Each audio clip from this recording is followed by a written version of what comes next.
नमस्ते। आज के इस विश्लेषण में हम कुरुक्षेत्र के उस महान और ऐतिहासिक संग्राम की गहराइयों में उतरेंगे।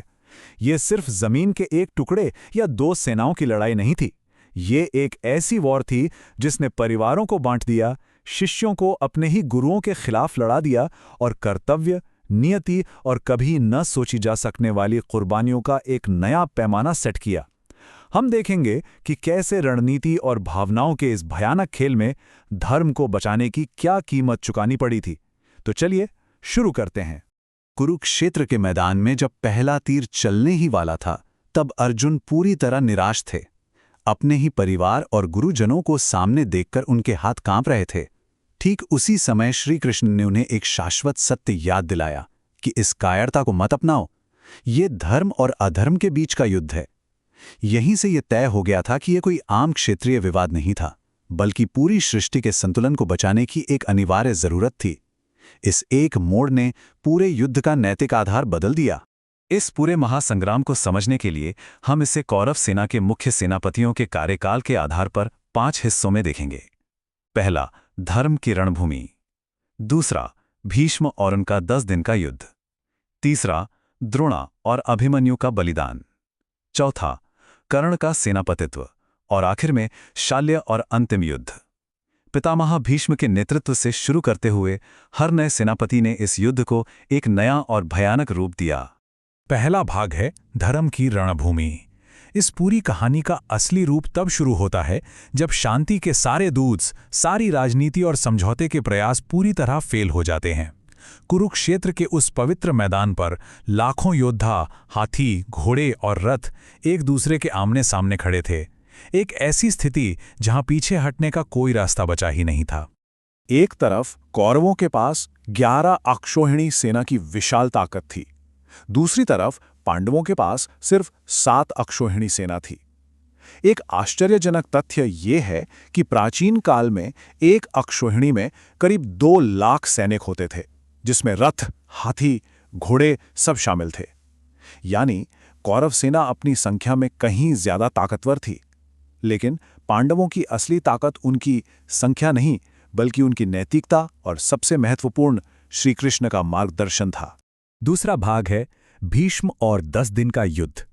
इस रक्तपात का पहला और सबसे लंबा अध्याय पितामह भीष्म के नाम रहा। उन्होंने कौरव सेना की कमान अपने हाथों में ली, पर एक कड़ी शर्त के साथ कि वह 5 पांडव भाइयों का वध नहीं करेंगे।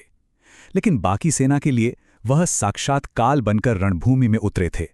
जैसे जैसे दिन बीते, पारंपरिक नियम टूटने लगे और हताशा बढ़ने लगी। पहले ही दिन पांडवों को इतनी भारी तबाही झेलनी पड़ी कि उन्हें अपनी हार नजर आने लगी थी। चौथे दिन आते आते भीमा बेहद आक्रामक हो गए और 9वें दिन तक स्थिति ऐसी हो गई कि भीष्म का कहर किसी से रुक नहीं रहा था। पांडवों सेना लगभग नष्ट होने की कगार पर आ चुकी थी। तब मजबूर होकर कृष्ण को शिखंडी की रणनीति का सुझाव देना पड़ा, क्योंकि उन्हें हराना वैसे असंभव था।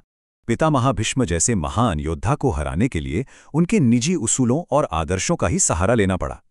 अर्जुन ने शिखंडी को आगे किया, क्योंकि भीष्म ने प्रतिज्ञा ली थी कि वो किसी ऐसी स्त्री या स्त्री के रूप में जन्मे व्यक्ति पर शस्त्र नहीं उठाएंगे। जैसे ही उन्होंने अपने आदर्शों के कारण शस्त्र रखे, अर्जुन ने उन पर लगातार तीर चलाए। यह इस युद्ध का पहला सबसे बड़ा नैतिक समझौता था। एक महान पितामह को धोखे से तीरों की शैया पर गिरा दिया गया।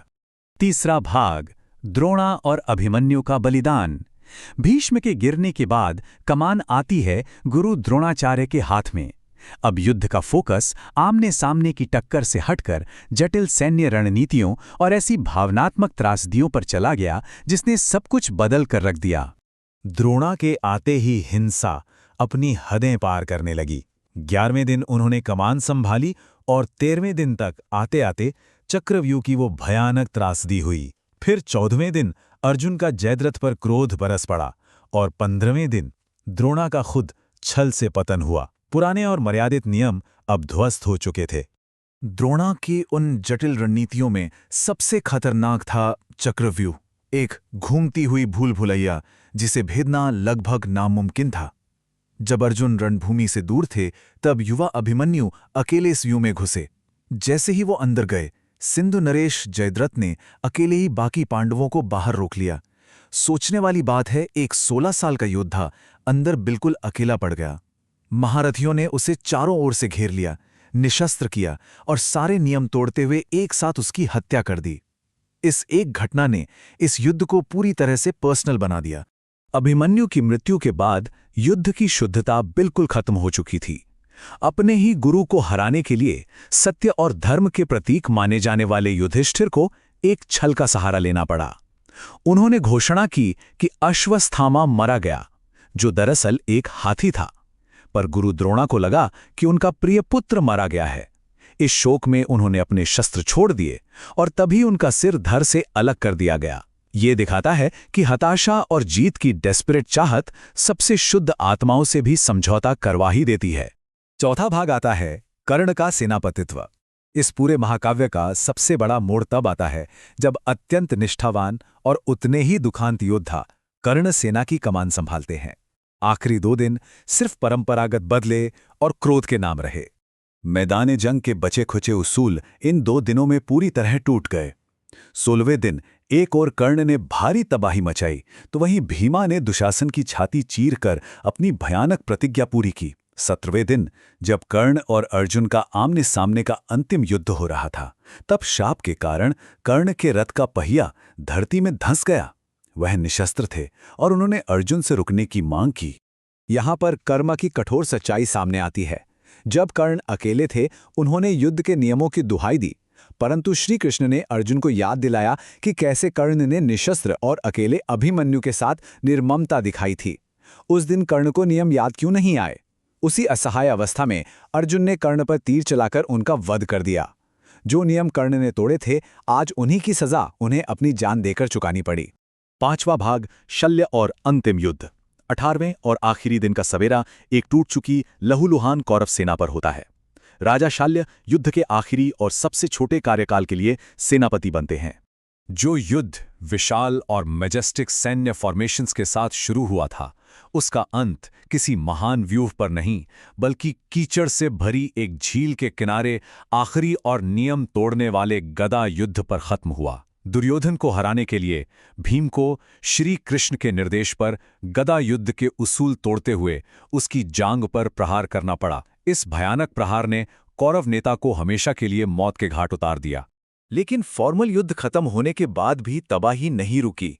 अश्वत्थामा ने रात के अंधेरे में सोते हुए पांडव शिविर पर एक अत्यंत भयानक और कायरतापूर्ण हमला किया और सारी सेना और बच्चों को मार दिया।